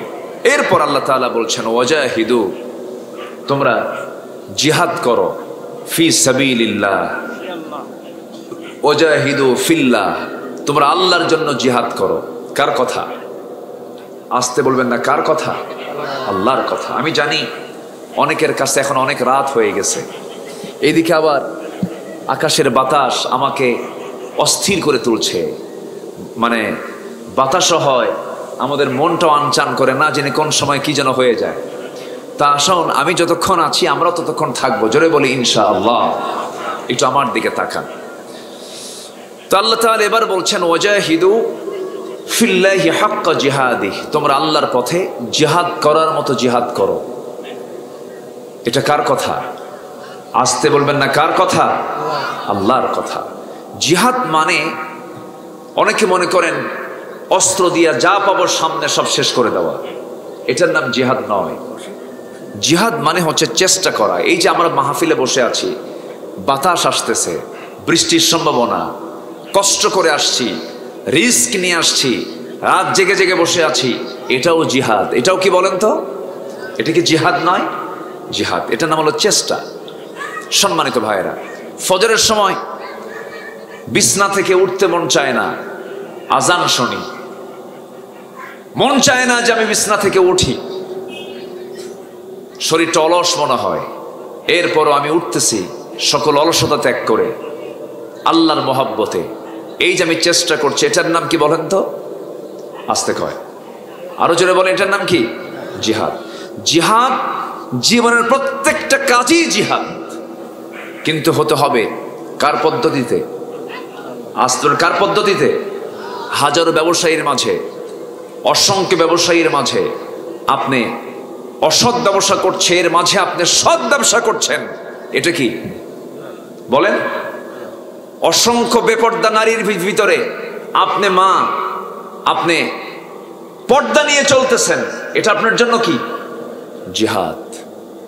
আপনার সামনে সুন্দরী, একদম ডাহু করা চোখ, অর্ধলগ্ন দেহ নিয়ে কাপড় চোপড় পরে আপনার সামনে হাজির হচ্ছে একজন নারী, আপনি তার দিকে তাকাতে মন যাচ্ছে, আপনি তাকাচ্ছেন না, এটার নাম কি বলেন? এটার নাম কি? জিহাদ। আমার বন্ধুগণ, আমার নবীজি বড় একটা জিহাদের ময়দান থেকে সাহাবে কেরামকে রক্তাক্ত দেহ নিয়ে ফিরতেছিলেন। কিছু সাহাবী শাহাদাত বরণ করেছেন।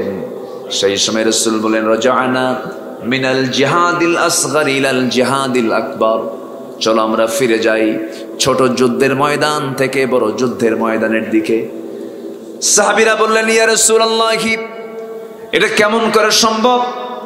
এত বড় জিহাদের ময়দান থেকে আবার এর চাইতে বড় জিহাদের ময়দান কোনটা? আমরা বুঝলাম না ইয়া রাসূলুল্লাহ। আমার রাসূল বলেন, আল মুজাহিদু মান জাহাদা নাফসা, প্রকৃত মুজাহিদ তো সেই যে তার নফসের বিরুদ্ধে জিহাদ করতে পেরেছে। এটাই হলো সবচেয়ে বড় যুদ্ধ। যখন আল্লাহু আকবার, এটাই হচ্ছে সবচেয়ে বড় জিহাদ। আমি আমার নফসকে কন্ট্রোল করতে পারিনি, আমি আমার নফসের বিরুদ্ধে জিহাদ করতে পারিনি, আমি আমার নফসকে কন্ট্রোল করতে পারিনি, আমার মন পারেনি বনের সম্পত্তি না ঠকাতে। আমার মন চলে গেছে বনের সম্পত্তি মেরে খাই। আমার মন চাইছে আমি ব্যবসায় মানুষকে ঠকাই। আমার মন চাইছে আমি ওজনে কম দেই। আমার মন চাইছে আমি মিথ্যা সাক্ষী দেই। আমার মন চাইছে আমি ক্ষমতাকে পাকাপোক্ত করি। আমার মন চাইছে আমি চেয়ারম্যান হবই, দিনের ভোট রাতি দিয়ে শেষ করে দেব। আছে না? নাই? আছে। তাহলে কি জিহাদ কি সব জায়গায় আছে না নাই? আসতে বলবেন না, আছে না নাই? হাইরে আমার দেশ, সোনার বাংলা, সোনার দেশ, দিনের কাম রাতি শেষ। কি আসতে কয়, ঠিক কি না? এখন তার লাগেই না কিছু, এখন তার কিছুই লাগে না, এখন তো পক্ষই নাই। আর কি লাগবে? কেন এগুলো? সব আমাদের নফসের সমস্যা।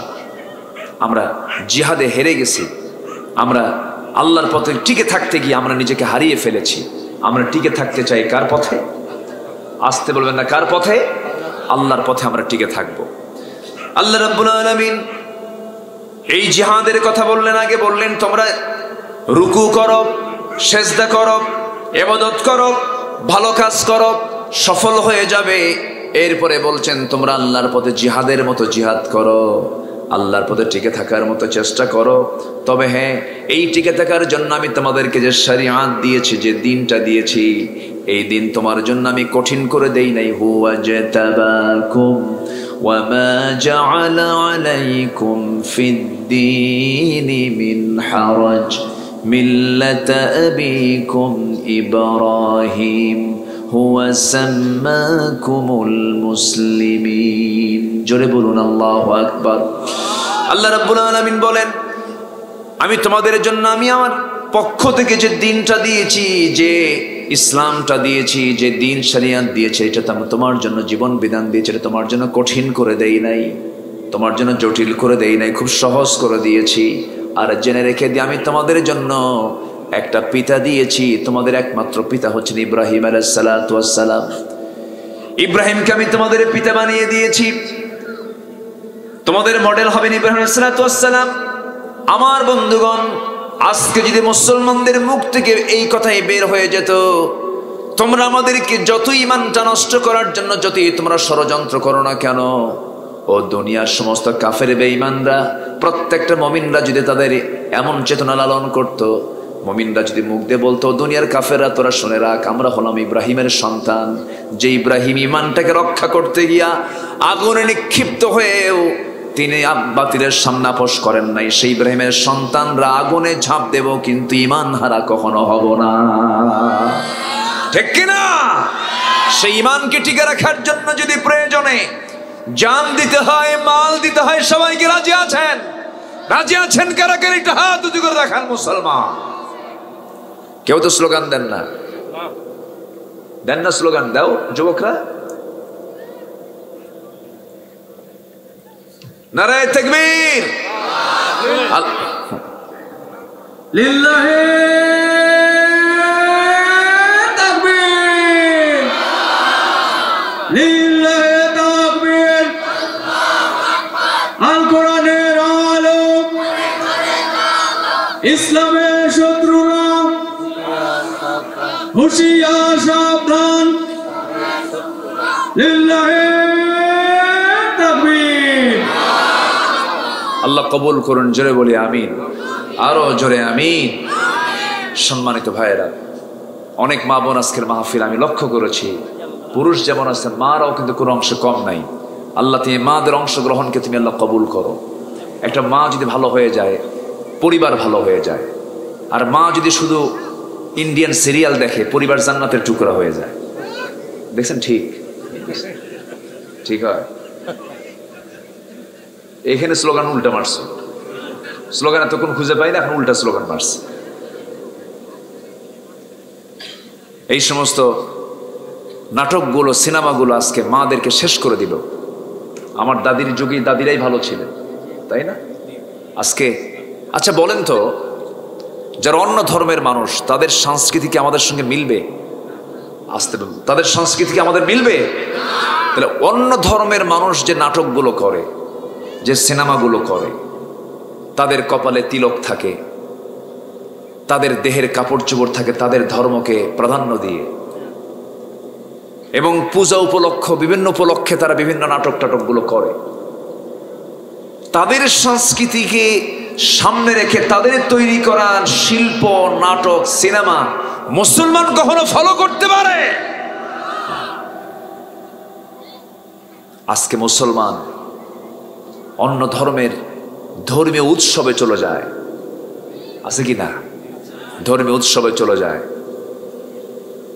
আবার এইদিকে ফতুয়া জারি হয়, ফতুয়া দেয় কেউ কেউ, ধর্ম যার যার, উৎসব সবার, বউ যার যার, হক সবার।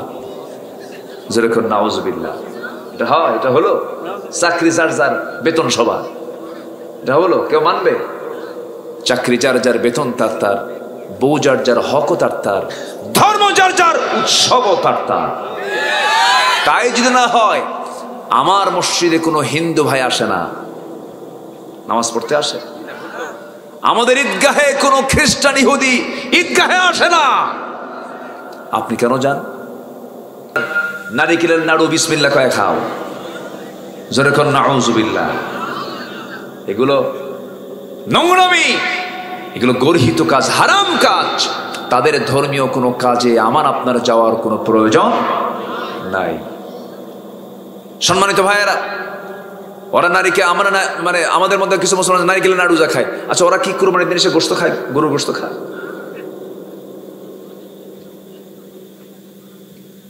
তাহলে কেমন করে হয়? ধর্ম যার যার, উৎসব সবার। বাস্তবে মিল নাই তো, হ্যাঁ?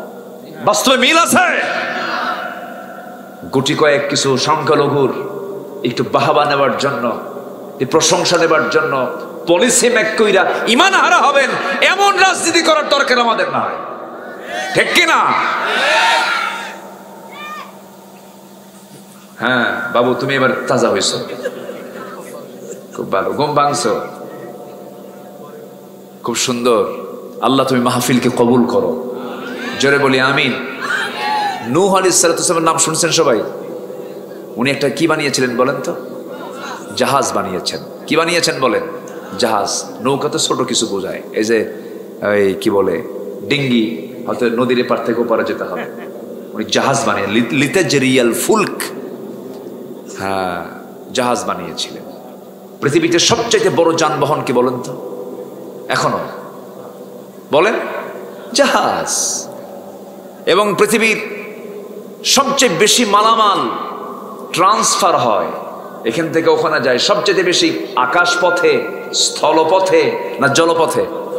জলপথে। প্রথম শুরু করেছেন, জাহাজ বানিয়েছেন কে? বলেন কে? কে? তাহলে পৃথিবীর সভ্যতা আনছে কারা? নবীরা। বলেন কারা? নবীরা। এই যে কাপড়, এই কাপড়ের টেক্সটাইল গার্মেন্টস ফ্যাক্টরি ছিল হলো প্রথম টেক্সটাইল ইঞ্জিনিয়ার ছিলেন দাউদ আলাইহিস সালাম, কি বলে ইদ্রিস আলাইহিস সালাম। আল্লাহু আকবার। আচ্ছা, অস্ত্র নির্মাণ, অস্ত্র আছে না এখন পৃথিবীর বিভিন্ন অস্ত্রের দেশ আছে, আমেরিকা থেকে বিমান নিয়ে আসে, অস্ত্র নিয়ে আসে, এই নিয়ে আসে, অস্ত্র বিক্রেতা পৃথিবীতে আছে। এই অস্ত্র নির্মাতা ছিলেন প্রথম পৃথিবীতে শুরু করেছেন দাউদ আলাইহিস সালাম। আল্লাহু আকবার। এবং পৃথিবীতে প্রথম কৃষিকাজের রূপকার ছিলেন আমার আব্বা আদম আলাইহিস সালাম। সুবহানাল্লাহ বলবেন না? তিনি ছিলেন কৃষক। আমরা কি এদেশের মানুষ কি বলেন? কৃষক। কৃষকের সাথে কোন নবীর সম্পর্ক? আদমের সম্পর্ক। কাপড়ের সঙ্গে কোন নবীর সম্পর্ক? ইদ্রিসের সম্পর্ক। অস্ত্রের সঙ্গে কার সম্পর্ক? দাউদ আলাইহিস সালামের সম্পর্ক। বড় শাসক ছিলেন পৃথিবীতে, সবচেয়ে বড় শাসক সুলাইমান। আল্লাহু আকবার। শাসকের সাথে নবীর সম্পর্ক আছে না নাই? আচ্ছা, কি চাবেন আপনি? সব সভ্যতা নবীরা এনেছেন। বলেন আলহামদুলিল্লাহ। জোরে বলি আলহামদুলিল্লাহ। রাজনীতি করেছেন আম্বিয়া কেরাম। মুসা ফেরাউনকে টক্কর দিয়েছেন, ইব্রাহিম নমরুদকে টক্কর দিয়েছেন, রাসূল আবু জেহেলকে মোকাবেলা করেছেন। আর তুমি আলেম হয়েছো, তুমি মুসলমান হয়েছ, তুমি বড় একজন জ্ঞানী হয়েছ, তোমার সামনে ফেরাউন তুমি চোখে দেখো না, তোমার ঈমান এখন আনা হয় নাই, ঠিক কি না? আজকের দুনিয়াতে ফেরাউন আছে না নাই? আসতে বলবেন না, আছে না নাই? তারাই ফেরাউন যারা আল্লাহর আইনকে বাদ দিয়ে যারা দুনিয়ার আইন প্রতিষ্ঠা করতে চায়, তারাই ফেরাউনের এজেন্ডা বাস্তবায়ন করতে চায়। আমাদের এক কথা এক দাবি, জমিন কার? আকাশ কার? সূর্য কার? চন্দ্র কার? আমার প্রাণ কার হাতে? আমার রক্ত চালান কে? আমার অক্সিজেন দেন কে? আমার বাতাস দেন কে? সূর্যের তাপ দেন কে? অতএব কিছুই বুঝি না, এত রাজনীতি বুঝি না, জমিন যার, আইন চলতে হবে তার। বাস, এক কথা। সবাই ঠিক থাকবো তো আমরা? এই কথায় যদি ঠিক থাকি, আমাদের ঈমানও ঠিক আছে। বলি আলহামদুলিল্লাহ। জোরে বলি আলহামদুলিল্লাহ। মাঝে মাঝে একটু বাতাস দিয়ে বুঝাই দিচ্ছে আল্লাহ তুই বাতাস খা, একটু ওয়াজ শোন। বলি আলহামদুলিল্লাহ। গত 3 দিন আপনারা, হ্যাঁ 3 দিন, গত 3 দিন আমার 3 জায়গায় মাহফিল শুরু করছি, আধা ঘন্টা যেতে না যেতে বৃষ্টি শুরু হয়ে গেছে। এই গত রাত্রেও, তার আগের রাত্রেও, তার আগের রাত্রেও। সারাদিন ভালো ছিল, ধরেন আধা ঘন্টা 1 ঘন্টা কথা বলেছি, বৃষ্টি শুরু হয়ে গেছে। তো আমি তখন মাহফিলে বললাম, ভাই ওয়াজও রহমত, বৃষ্টিও রহমত, ঠিক আছে? কি দুটা রহমত না? এখন তো বৃষ্টিরও দরকার, তো জমিন তো শুকনা হয়ে আছে, বৃষ্টিরও দরকার। আমরা বৃষ্টিও চাবো। বৃষ্টি চাবো না আল্লাহর কাছে? বৃষ্টি চাবো না? বৃষ্টি কি গজব না রহমত? রহমত। এখন কি বৃষ্টির দরকার আছে না? গরমে মানুষ মরতেছে, হিট স্ট্রোকে মানুষ মারা যাচ্ছে, প্রচন্ড গরম। তো আল্লাহ বাতাস দিচ্ছেন, আমরা তো অখুশি না, আমরা খুশি। বলি আলহামদুলিল্লাহ। তানোরের দৃশ্য, আমি কমিটি আমাকে বারবার ফোন দেয়, হুজুর আপনি কই? ভাই আমি তো বৃষ্টি, চরম বৃষ্টি হচ্ছে, হুজুর আপনি একটু আসেন। আমি কই বৃষ্টির মধ্যে আমি কি করব? কষ্ট করে আসলাম, এত দূর জার্নি করে এসে দেখি না এখানে বৃষ্টির ফোঁটাই পড়ে নাই। কই ফোঁটা টোটা নাই? বলি আলহামদুলিল্লাহ। জোরে বলি আলহামদুলিল্লাহ। আল্লাহ কবুল করেছেন, আমাদেরকে শোনার পরিবেশ তৈরি করে দিয়েছেন। বলি আলহামদুলিল্লাহ। হয়তো লোকজন একটু কম হয়েছে, আগামীতে আল্লাহ তাআলা এটা যেন আরো বরকতময় করে দেন। আল্লাহ কবুল করুন। জোরে বলি আমিন। নামাজ কি সবাই ফজর পড়বো? সবাই কি ফজর পড়বেন? কারো কোনো আপত্তি নেই তো? শুধু আজকের ফজর না প্রতিদিনের ফজর? নামাজ হবে বাৎসরিক না দৈনন্দিন? নামাজ হবে মাসিক না প্রতিদিন? কয়বার? আসতে বলবেন না, কয়বার? এই দেশে কি বারে মুসল্লি বেশি হয় বলেন তো? শুক্র বলবো না, জুমাবারে। বলেন কি বারে? জুমাবারে। শুক্র 1000 বার বললে যে সওয়াব, একবার জুমা বললে তার চেয়ে বেশি সওয়াব। কি বার বলেন তো?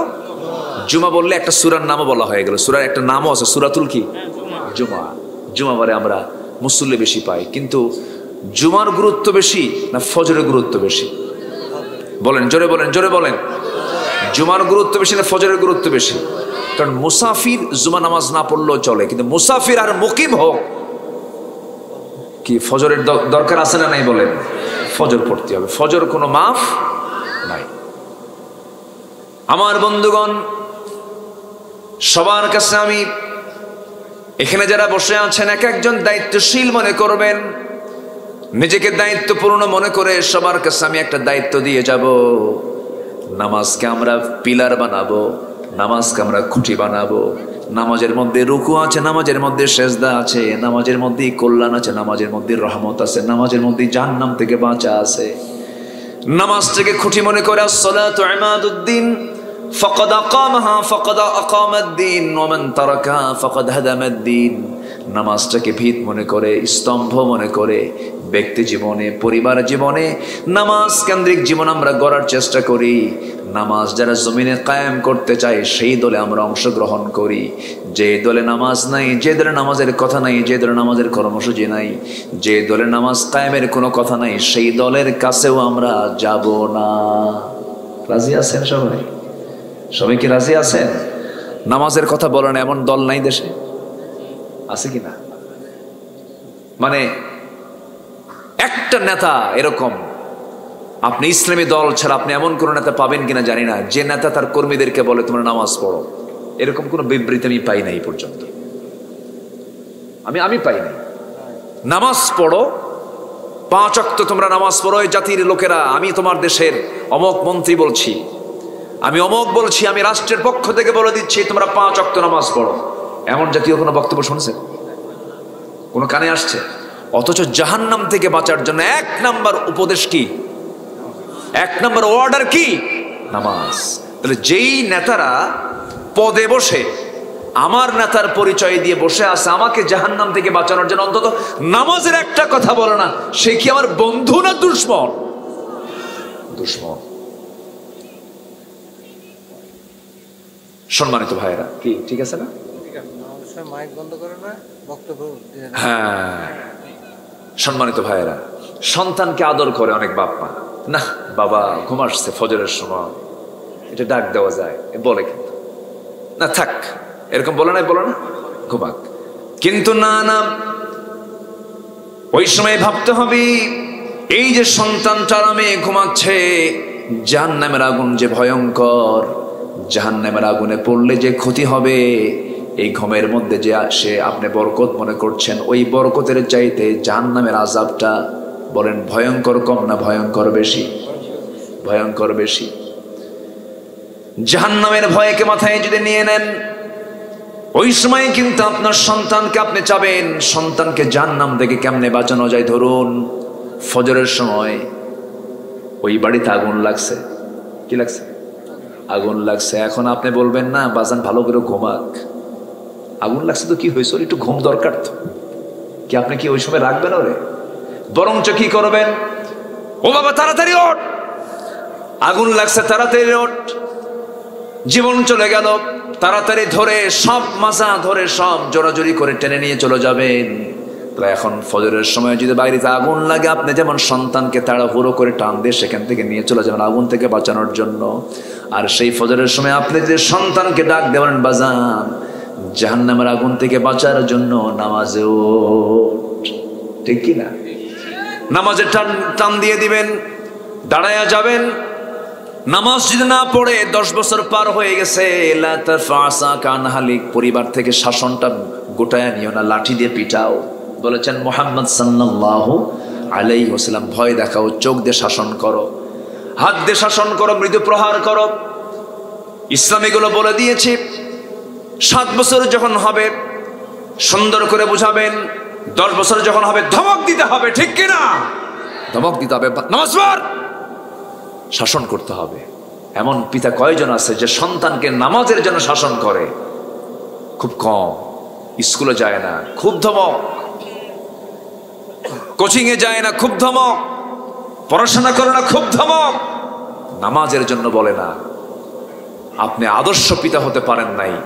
যে মা, যে পিতা তার সন্তানকে ফজরে ডাক দিতে পারে না, এটা অযোগ্য, ব্যর্থ পিতা, ব্যর্থ মাতা। রাগ করতেছেন নাকি আপনারা?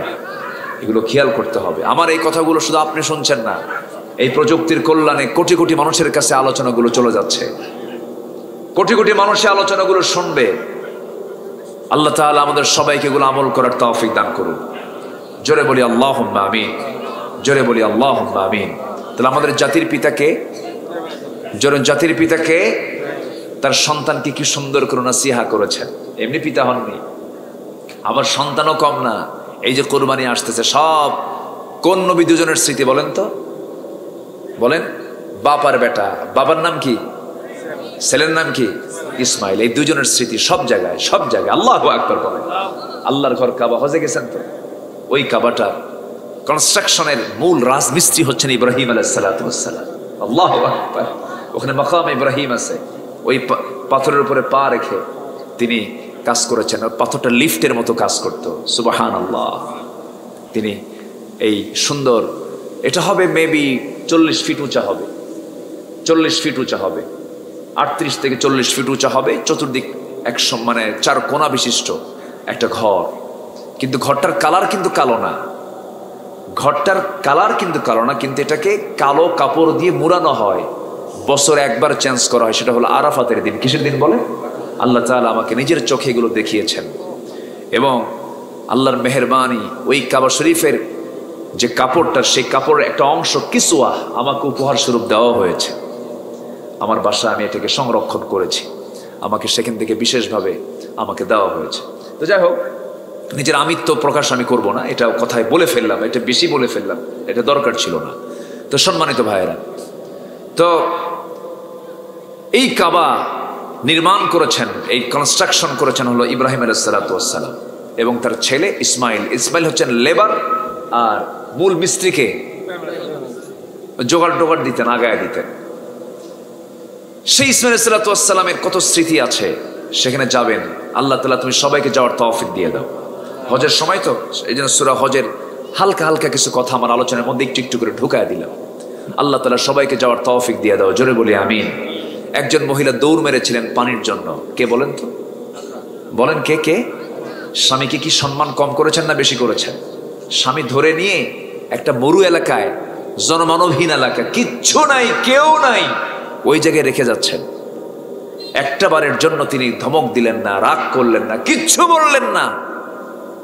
যখন রেখে চলে যাচ্ছেন, পিছন থেকে বলছেন, আমার স্বামী, আপনি যে আমাকে এখানে রেখে গেলেন, এখানে কি আল্লাহর কোনো নির্দেশনা আছে? কি হ্যাঁ, আমি তোমাকে আল্লাহর নির্দেশে রেখে যাচ্ছি। উনি বলেন, আলহামদুলিল্লাহ, আমার কোনো আপত্তি নেই, আপনি যান, আমার আল্লাহ আমাকে বাঁচাবেন। জোরে কোন সুবহানাল্লাহ। সন্তান ডেলিভারি হয়ে গেছে, যাবেন না? আপনারা যাবেন না ওই জায়গায়? আসতে কয়, আপনারা ওই সমস্ত জায়গায় যাবেন না আপনারা ইনশাআল্লাহ?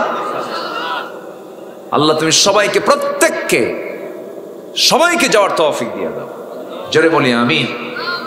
এক রিক্সাওয়ালা, 2015 সালে আমি সেকেন্ড টাইম যখন হজে যাই, 2015 সাল, এক বেচারি আমার খুব ভক্ত, বাড়ি মেবি খুলনা অঞ্চলে হতে পারে, আমার খেয়াল নেই, দৌড় মেরে এসে আমাকে জড়ায় ধরলো। জড়ায় ধরে বলে, হুজুর আমি আপনার ওয়াজ শুনি, আপনার আলোচনাগুলো শুনি, আমি হজে আসছি হুজুর, আমি রিক্সা চালাই। কি চালায়? রিক্সা চালায়। কি রিক্সা চালান আপনি? কেমনে আসেন হজে? হুজুর 20টা বছর ধরে আমি রিক্সার যে জমানো টাকা, প্রত্যেক দিন যেটা পাই, সেখান থেকে 20 টাকা করে প্রত্যেক দিন আমি সরায় রাখতাম।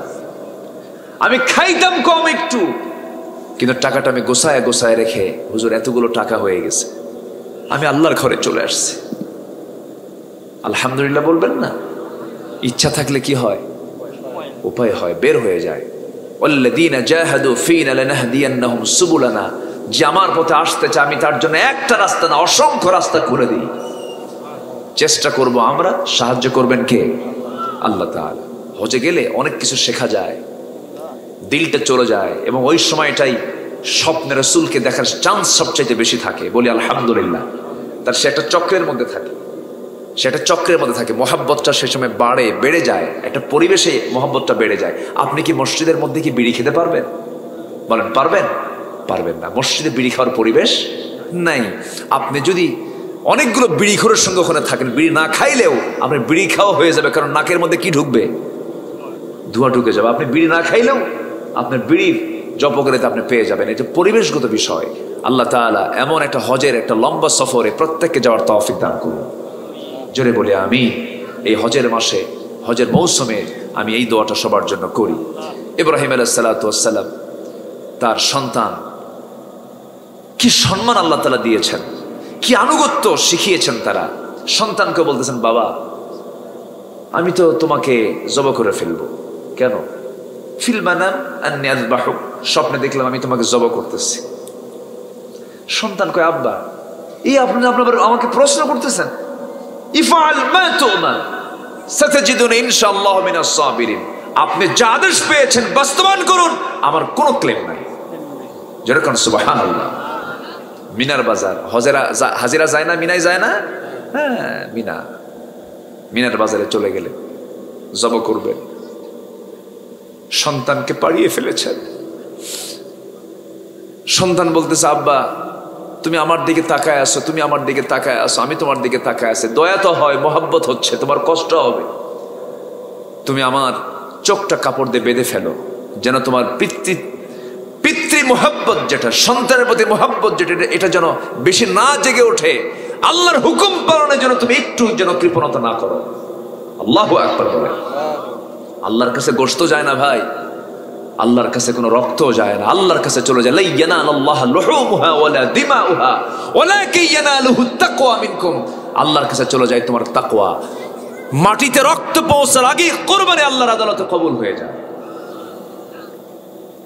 সম্মানিত ভাইয়েরা, এই শিক্ষাগুলো দিয়েছেন মিল্লাত আবিকুম ইব্রাহিম। ইব্রাহিম ইসলামের এই সুন্নাহগুলো আল্লাহ তাআলা আমাদের মাঝে দিয়েছেন। আমরা এই সুন্নাহগুলো পালন করব। জোরে বলি ইনশাআল্লাহ। আল্লাহ রাব্বুল আলামিনের পরে বলছেন, অতএব তোমরা, দেখেন আয়াতের কি মিল না। এরপর আল্লাহ রাব্বুল আলামিন ফা মানে কি, অতএব তোমরা কি করবি? ফাকিমুস সালাতা ওয়া আতুস যাকাতা ওয়া'তাসিমু বিল্লাহ হুয়া মাওলাকুম ফানি'মাল মাওলা ওয়া নি'মান নাসির। কিছু কিছু আয়াত থাকে ছোট্ট আয়াত, কিন্তু অনেক লম্বা ব্যাখ্যা লাগে, কিন্তু এই সমস্ত আয়াতের তেমন ব্যাখ্যার প্রয়োজন হয় না, আল্লাহ নিজেই ব্যাখ্যা করে দিয়েছেন। অতএব তোমরা কি করবে? নামাজ কায়েম করবে, যাকাত আদায় করবে, আল্লাহকে শক্ত করে ধরবে, আল্লাহর দ্বীনকে শক্ত করে ধরবে। জেনে রেখে দিও তিনি তোমাদের একমাত্র অভিভাবক। এখন মরে যাব, মরার পরে আমার কোনো বন্ধু আছে নাকি? বলেন তো, কেউ কোনো বন্ধু আছে নাকি? ছেলেও নাই, মেয়েও নাই, বউ নাই, বাচ্চা নাই, ভাই নাই, বোন নাই, অতিথি নাই, আত্মীয় স্বজন নাই, প্রতিবেশী নাই। এখনই মরে যাব আমি। সব বন্ধু, সব মাওলা তো আমার, ওলি তো আমার আল্লাহ তাআলা। আল্লাহ তাআলা বলছেন, বান্দারে আমি তোর একমাত্র ওলি, আমি তোর একমাত্র বন্ধু। ফানি'মাল মাওলা ওয়া নি'মান নাসির। কতই না উত্তম মাওলা তুমি বন্ধু, কতই না বন্ধু তুমি আমার সাহায্যকারী বন্ধু। এই জন্য সাহায্য চাইবো আমরা আল্লাহর কাছে, বন্ধু বানাবো আমরা আল্লাহকে। আল্লাহর কাছে যখন আমরা চাইতে যাব, হায়া নিয়ে চাইবো না, বেহায়ার মতো চাবো, লজ্জাহীনের মতো চাবো আমরা আল্লাহর কাছে। আল্লাহর কাছে লজ্জা নিয়ে চাইলে পরে আপনি পাবেন না, বেহায়ার মতো চাইতে হবে। রাতের আধারে সেজদার মধ্যে কেঁদে কেঁদে স্যাঁচড়ার মতো বলতে হবে, আল্লাহ মাফ না করা পর্যন্ত আমি সেজদা থেকে উঠবো না, আমি সেজদা না দিয়ে তোমার খুশি না করা পর্যন্ত আমি মাথা উঠাবো না। আল্লাহ মাফ করো, মাফ করো, মাফ করো। দুনিয়ার আপনি মানুষকে আপনি একবার দুবার ডাকবেন, তিনবার চারবার ডাকবেন, বিরক্ত হয়ে যাবে, কিন্তু আমার আল্লাহ তাআলা ব্যতিক্রম। আমার আল্লাহকে যত বেশি চাবো, আল্লাহ তত বেশি খুশি হয়ে যাবে। আল্লাহ আমার রব, এই রবই আমার সব। আল্লাহ আমার রব, এই রবি আমার সব। দমে দমে তনু মনে তারি অনুভব। আল্লাহ আমার রব, এই রবি আমার সব। তোমার মদদ পেলে আমি আর না কিছু চাই, তোমার প্রেমের অনল আমি কি দিয়ে নে ভাই। যার হয়েছ তুমি তার নেই যে পরাভব, নেই যে পরাভব। আল্লাহ আমার রব, এই রবি আমার সব। আল কোরআনের পথ, এই পথই আসল পথ। অন্য পথে অন্য মতে নেই যে রহমত। আল্লাহ আমার রব, এই রবি আমার সব। আল্লাহ কবুল করুন, আল্লাহ কবুল করুন, আল্লাহ কবুল করুন। সম্মানিত ভাইয়েরা, অনেক রাত হয়েছে। আমি দুটো আয়াতের উপরে যতটুকু কথা বলেছি আল্লাহ তাআলা আমাদের সবাইকে আমল করার তৌফিক দান করুন। জোরে বলি আল্লাহুম্মা আমিন। আমরা সবাই নামাজের মতো করে বসি, তাশাহুদের সূরতে আমরা বসে যাই। আমরা চাইবো কার কাছে বলেন তো? আমরা কার কাছে চাইবো? আল্লাহর কাছে চাইবো। আল্লাহ যেন আমাদের সকলের জিন্দেগির গুনাহগুলোকে মাফ করে দেন। জোরে বলি আল্লাহুম্মা আমিন। সবাই আমরা একটু আওয়াজ দিয়ে বলি সুবহানাকাল্লাহুম্মা। জোরে বলি সুবহানাকাল্লাহুম্মা ওয়া বিহামদিকা আশহাদু আল্লা ইলাহা ইল্লা আনতা আস্তাগফিরুকা ওয়া আতুবু ইলাইকা। চিৎকার মেরে বলি ইয়া আল্লাহ, আমার জীবনের সগীরা কবিরা, ছোট বড় সব গুনাহ তুমি আল্লাহ মাফ করে দাও। জোরে বলুন ইয়া রাব্বাল আলামিন, ইয়া রাব্বাল আলামিন, ইয়া রাব্বাল আলামিন। এখানে অনেক বুড়ো মানুষ আছে, তাদের দোয়া আল্লাহ তাআলা কবুল করেন। অনেক শিশু আছে, আল্লাহ তাদের দোয়া কবুল করেন। আবার মুসাফির আছে, আমিও তো মুসাফির, ভাঙ্গাচূড়া, আল্লাহ মুসাফিরের দোয়া কবুল করেন। মজলুম থাকতে পারেন, কোনো কারণ নাই, এমনি মামলা আছে না, এরকম নাই তো মনে হয় এলাকায়।